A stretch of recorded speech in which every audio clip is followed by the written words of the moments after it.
Un homme tomba dans un trou et se fit très mal. Un cartésien se pencha et lui dit, « Vous n'êtes pas rationnel, vous auriez dû voir ce trou. » Un spiritualiste le vit et dit, « Vous avez dû commettre quelques péchés. » Un bouddhiste le vit et dit, « C'est votre karma, je compatis. » Un scientifique calcula la profondeur du trou. Un journaliste l'interviewa sur ses douleurs. Un yogi lui dit, « Ce trou est seulement dans ta tête, comme ta douleur. » Un médecin lui lança 2 comprimés d'aspirine. Une infirmière s'assit sur le bord et pleura avec lui. Un thérapeute l'incita à trouver les raisons pour lesquelles ses parents le préparaient à tomber dans le trou.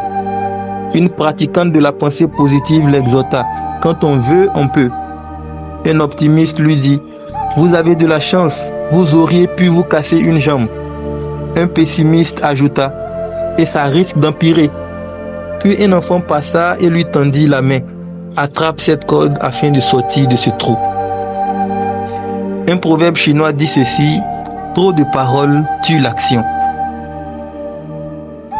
À travers cette histoire, nous voyons plusieurs personnes se préoccuper de ce qui n'est pas prioritaire.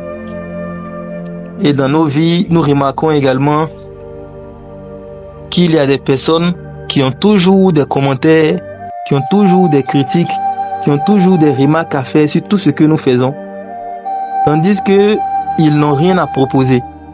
Dans la critique, ces personnes sont excellentes, mais dans la proposition, dans le travail, ces personnes ne peuvent rien proposer, n'ont rien à apporter.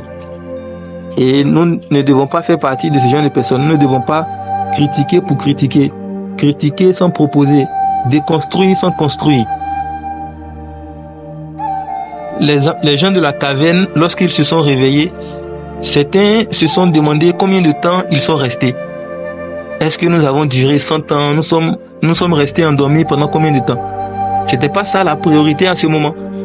Et les personnes qui les ont découverts leur ont dit, قالوا ربكم أعلم بما لبثتم فابعثوا أحدكم بورقكم هذه إلى المدينة.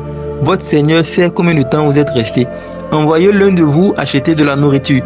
La priorité actuellement, c'est de manger. Ce n'est pas de savoir combien de temps nous sommes restés. Mais acheter de la nourriture afin qu'on se nourrisse, parce que ça fait longtemps on n'a pas mangé. Donc, dans la vie également, plusieurs personnes n'ont pas le sens des priorités.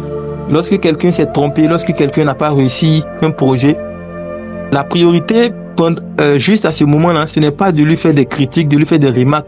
Pourquoi tu n'as pas réussi? Voici, tu aurais dû faire ceci, tu aurais dû faire cela. Non. Quelle aide tu peux apporter? Et apporte l'aide que tu peux apporter au lieu de critiquer, au lieu de juger.